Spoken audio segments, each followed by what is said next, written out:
एक नगर में दो भाई राजू और दीपू नगर के एक गैराज में मैकेनिक का काम करते थे। दोनों बहुत मेहनती थे। एक दिन गैराज में काम करते हुए, भाई मैं सोच रहा था अगर हम ऐसे ही काम करते रहे तो एक दिन अपना एक गैराज खोल लेंगे और फिर जल्दी ही दूसरा और फिर तीसरा और जल्दी ही हर शहर में अपना एक गैराज होगा। ये कहने के बाद दोनों राजू और दीपू अपना काम बंद करके मुस्कुराते हुए ऊपर की ओर देखते हुए अपने ख्यालों में खो जाते हैं। सपने में राजू और दीपू अपने नए गैराज के उद्घाटन की रिबन काट रहे हैं। तभी पीछे से उसकी पीठ पर कोई धक्का देता है और दोनों घबरा के सपने से बाहर आते हैं। राजू के बगल में उसकी गैराज का मालिक, ग्रे शर्ट, काले पैंट, सिमटे हुए बाल और आंखों पे चश्मा। तुम दोनों से एक काम सही से नहीं होता। कल एक गाड़ी तुम लोगों ने बना के दी थी, ग्राहक का फोन आया था, उनकी गाड़ी से धुआं निकल रहा है और रास्ते में बंद हो गई है। ये 1 महीने में तुम्हारी 8वीं शिकायत है। मैं तुम दोनों को अभी काम से निकालता हूँ। निकल जाओ मेरे गैराज से। मालिक, पर यह भी तो हो सकता है उसकी गाड़ी खराब हो। हमने तो ठीक से ही काम किया था। खराब गाड़ियों को ठीक करना ही हमारा काम है। निकल जाओ यहाँ से। और मालिक दोनों को धक्के मार के बाहर निकाल देता है। राजू और दीपू अपने छोटे से कमरे की बिस्तर पर हैं। सामने की दीवार पर विष्णु भगवान की तस्वीर टंगी है। दीपू राजू से, भाई हम हर जगह मन लगा के काम करते हैं, फिर भी हमें हर जगह से निकाल दिया जाता है। किसी को हमारी कद्र ही नहीं। हाँ भाई, यहाँ किसी को हमारी कद्र नहीं है। चल किसी दूसरी जगह जाते हैं, वहाँ शायद हमारी कीमत हो। भाई पर हम वहाँ करेंगे क्या? याद है माँ कहती थी कि भगवान का नाम लेने से सब मिल जाता है। हाँ चल सामान बांध, अब हम यही करेंगे। भगवान का नाम लेंगे और पैसे कमाएंगे। वो कैसे? अरे हम बाबा बन के लोगों को ज्ञान देंगे और उनसे पैसे लेंगे। वो तो ठीक है, पर हम लोगों को क्या ज्ञान देंगे? अरे वही जो माँ हमें देती थी। तू ज्यादा सवाल मत कर, सामान बांध। हम राजा सूर्यदेव के चंपक नगर जा रहे हैं। चंपक नगर में राजू और दीपू गेरुए धोती और गेरुई शॉल में, कंधे तक बाल, गले में रुद्राक्ष की माला, पैरों में खड़ाऊ, कंधे पे लटकी मटमैली गठरी, कलाइयों में बंधी रुद्राक्ष की माला, एक बड़े बरगद के पेड़ के नीचे बने चबूतरे के सामने। ये राजा सूर्यदेव का चंपक नगर है। हम यहीं से शुरू करेंगे। दीपू सुन, आज से तेरा नाम दीपू नहीं दीपेश्वर है, समझा? और मैं एक सिद्ध योगी। मैं यहाँ बैठता हूँ और ध्यान करता हूँ। तू नगर में जाके ये खबर फैला कि एक सिद्ध योगी आए हैं जो हर समस्या का हल देते हैं। ठीक है, मैं जाता हूँ।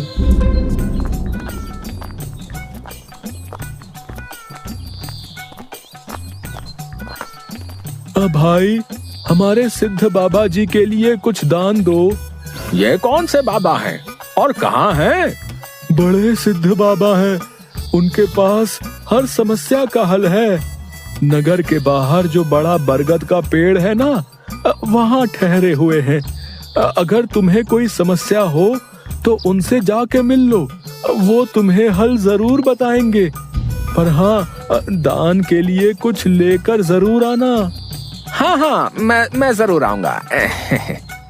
औरों को भी बता दो, पूरे नगर का भला हो जाएगा। जरूर बाबा जी, जरूर। राजू पेड़ के नीचे ध्यान में बैठा हुआ है और दीपू थैले में सामान लेके उसके पास जाता है। मैंने नगर में खबर फैला दी है, जल्दी ही लोग यहाँ आते होंगे। तुम तैयार रहो। मैं तो कब से तैयार हूँ, देखते हैं क्या होता है। राजू फिर से ध्यान में बैठ जाता है। तभी नगर के लोग वहाँ आने लगते हैं और हाथ जोड़ के नीचे बैठे हैं। बाबा, हमारा काम नहीं चल रहा, कृपा करें। आप जो भी दान के लिए लाए हैं बाबा के चरणों में रखें और बाबा से गुरु मंत्र लें। दुकानदार राजू के पास पैसे रखता है और हाथ जोड़कर खड़ा हो जाता है। राजू इशारे से दुकानदार को अपने पास बुलाता है और उसके कान में कहता है, श्री राम। हर बिक्री के समय मन में ये नाम का जाप करो, बिक्री बढ़ जाएगी। याद रहे, अपना ये मंत्र किसी को नहीं बताना, अपनी पत्नी को भी नहीं। जैसी आपकी आज्ञा बाबा जी। महाराज, आप राजकुमारी के लिए एक योग्य वर तलाश रहे थे। हमारे गांव में एक सिद्ध योगी आए हैं जो तेजवान हैं और राजकुमारी के लिए एकदम श्रेष्ठ हैं। गुरुदेव, मुझे आपके चयन पर पूरा विश्वास है। अगर आपने चुना है तो वो राजकुमारी के लिए अवश्य ही उत्तम होगा। सोने जवाहरात और अनेक उपहार लाओ। हम अभी उन महान योगी के पास जाएंगे और उनसे राजकुमारी से विवाह करने का आग्रह करेंगे। हे तपस्वी, मैंने आपके बारे में जो सुना था, आप उतने ही तेजस्वी हैं।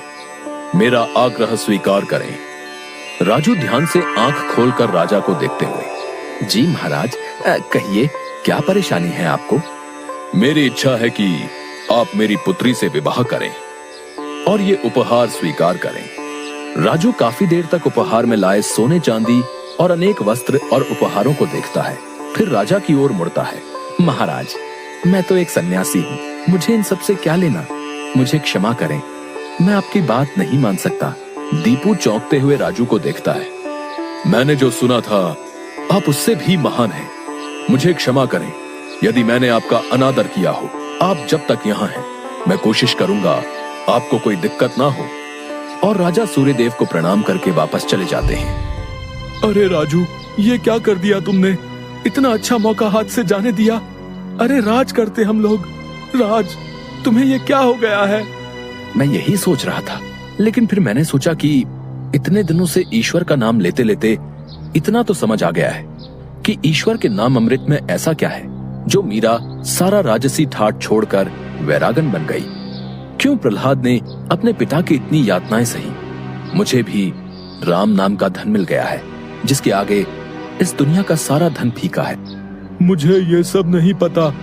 हम यहाँ पैसे कमाने आए थे, ना कि साधु बनने। मैं चला, मैं अकेले ही सब संभाल लूंगा। तुम्हें जो ठीक लगे करो, पर अगर किसी मुसीबत में फंस जाओ, पूरी श्रद्धा से ईश्वर का नाम लेना, तुम्हारी मुसीबत दूर हो जाएगी। तुम्हारा दिमाग खराब हो गया है? इतनी आसानी से मुसीबत दूर होती तो सभी खुश होते। राजू बस उसे देखकर मुस्कुराता है और ध्यान में बैठ जाता है। दीपू अपनी पोटली उठा के गांव में चल देता है। क्यों भाई, कैसा चल रहा है? हाँ भाई, सब बढ़िया है और अब घर में सुख शांति भी है। ये भी बेवकूफ बन गया। राजू है तो चालाक। उसने ऐसी युक्ति की कि कोई उस पर सवाल नहीं उठा सकता। कुछ राशन दान करो। जरूर। दुकानदार राजू के थैले में चावल डालने जाता है। तभी दीपू, ये क्या दे रहे हो? इतनी मिठाइयाँ और मेवे तुम्हारी दुकान में है और तुम ये कच्चे चावल दे रहे हो? इनमें से कुछ दो। पर बाबा तो ये सब नहीं कहते। तुम्हें क्या करना है? जितना कह रहा हूँ वो करो। दीपू आगे जाता है और जोहरी की दुकान में दुकानदार से, और भाई जोहरी, कैसी चल रही है दुकानदारी? बाबा की कृपा से सब बढ़िया चल रहा है। कहिए क्या सेवा करूं? बाबा के लिए कुछ दान दो। इससे पहले कि इन्हें मेरी असलियत पता चले, इनसे तगड़ा दान लेके गांव से गायब हो जाऊंगा। फिर ये लोग राजू के पीछे पड़ेंगे तो उसे समझ आएगा। बाबा के लिए कुछ दान दो। जौहरी पैसे निकाल कर देने लगता है। अरे ये क्या भीख दे रहे हो? बाबा की कृपा से तुम्हारी दुकान चल रही है। इतने सारे जवाहरात हैं, इनमें से दो, कुछ कीमती सा। जितना दोगे उससे ज्यादा मिलेगा। ये बाबा को क्या हो गया है? कोई नहीं, बाबा को देने से मेरा क्या घटेगा। जौहरी एक सोने की हार दीपू को दे देता है। ये लीजिए बाबा। अच्छा धन बटोर लिया है मैंने। इससे काफी दिनों तक काम चल जाएगा। बड़ी भूख लग गई है, कुछ मिठाइयाँ खा लूं। दीपू एक पेड़ के नीचे बैठ के मिठाइयाँ खाने लगता है। तभी वहाँ 4 डाकू, चेहरे पे नकाब, काले कपड़े और हाथ में छुरी लेकर आ जाते हैं। जो कुछ भी है वो हमें दे दो, नहीं तो हम तुम्हें मार डालेंगे। दीपू डर से अपनी पोटली उन्हें दे देता है। तभी डाकुओं के सरदार का नकाब खुल जाता है। दीपू उसे देख लेता है। अब तुझे मरना होगा क्योंकि तूने मेरा चेहरा देख लिया है। हे भगवान, ये क्या हो रहा है? कैसे बचूं इनसे? भागने की कोशिश की तो ये लोग पकड़ लेंगे। क्या करूं? तभी उसे राजू की बात याद आती है। अगर किसी मुसीबत में फंस जाओ, पूरी श्रद्धा से ईश्वर का नाम लेना, तुम्हारी मुसीबत दूर हो जाएगी। दीपू आंखें बंद कर घुटने पर बैठकर, हे नारायण मेरी रक्षा करो, हे नारायण मेरी रक्षा करो। डाकू का सरदार दीपू को उठाकर, सुन, राजा के सिपाही हमारी ओर आ रहे हैं, इसलिए तुझे छोड़ रहे हैं। अगर तूने किसी को हमारे बारे में बताने की कोशिश की तो तुझे जिंदा नहीं छोड़ेंगे। ये ले अपनी पोटली। डाकू भाग जाते हैं। दीपू सामने से सिपाहियों को आते देख मन में, हे नारायण, मुझसे भूल हुई जो मैं राजू की बात को समझ नहीं पाया। मैं राजू के पास वापस जा रहा हूँ और उसके साथ रहकर आपके ध्यान में अपना जीवन बिताऊंगा। मुझे माफ कर दो राजू, मैं ईश्वर के नाम की महिमा को नहीं समझ पाया, पर अब मैं समझ गया हूँ और तुम्हारे साथ ईश्वर के नाम का धन कमाना चाहता हूँ। राजू दीपू को गले